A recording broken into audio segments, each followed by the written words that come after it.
Assalamualaikum warahmatullahi wabarakatuh. Perkenalkan, saya Siva Setia dengan nomor induk mahasiswa 2482110103. Saya dari mata kuliah Manajemen Risiko Bank Syariah. Pada kesempatan kali ini, saya akan melakukan mini audit risiko pada salah satu produk bank syariah, yaitu pembiayaan UMKM dengan akad mudharabah. Saya memilih produk ini karena memiliki peran penting dalam mendukung perkembangan UMKM, namun juga memiliki tingkat risiko yang cukup tinggi sehingga menarik untuk dianalisis. Yang pertama ada latar belakang. Jadi pembiayaan UMKM ini termasuk produk yang penting di bank syariah karena bantu usaha kecil supaya bisa berkembang. Dari situ juga bisa ikut dorong pertumbuhan ekonomi. Nah, bedanya di bank syariah pakai sistem bagi hasil, bukan bunga. Tapi karena bank nggak ikut langsung ngelola usahanya, jadi risikonya juga lumayan tinggi. Makanya produk ini menarik untuk dianalisis dari sisi risikonya. Pembiayaan UMKM dengan akad mudharabah merupakan kerjasama antara bank dan nasabah, yakni di mana bank bertindak sebagai penyedia modal dan nasabah sebagai pengelola usaha, lalu keuntungan dibagi berdasarkan nisbah yang disepakati, sedangkan kerugian ditanggung oleh bank selama bukan karena kelalaian nasabah.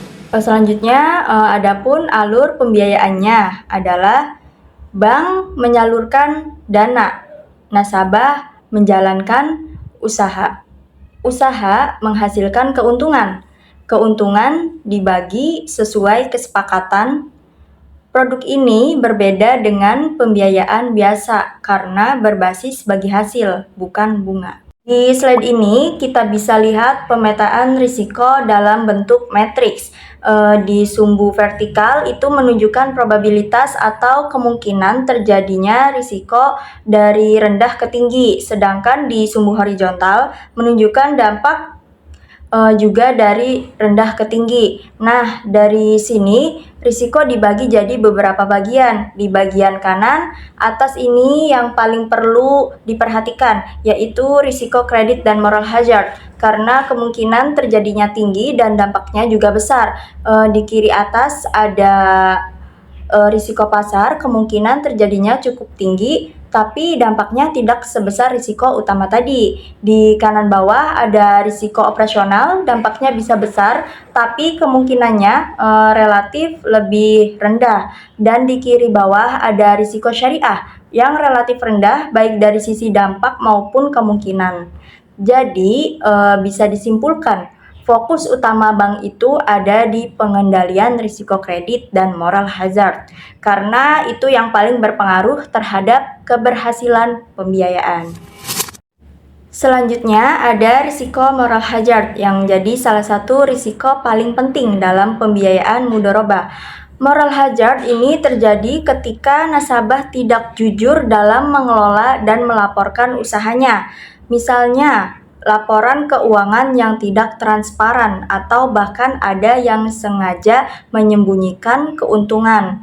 Contohnya, sebenarnya usaha mendapatkan laba yang besar, tapi yang dilaporkan ke bank justru lebih kecil supaya bagian-bagian hasil yang diberikan ke bank juga jadi lebih sedikit.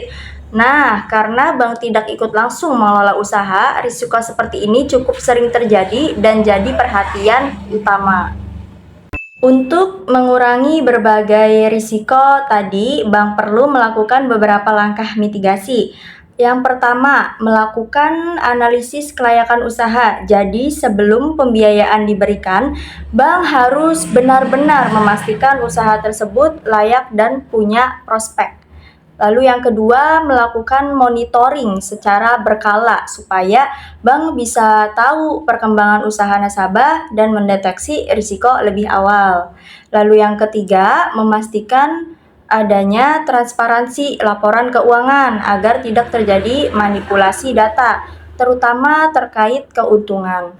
Lalu yang keempat, adanya pengawasan dari Dewan Pengawas Syariah untuk memastikan seluruh berproses tetap sesuai dengan prinsip syariah. Dan yang terakhir, diverifikasi pembiayaan supaya risiko tidak terpusat di satu jenis usaha saja. Sebagai penutup, dapat disimpulkan bahwa pembiayaan UMKM dengan akad mudharabah memiliki peran dalam mendukung pertumbuhan ekonomi. Namun di sisi lain, produk ini juga memiliki tingkat risiko yang cukup tinggi, terutama pada risiko kredit dan moral hazard.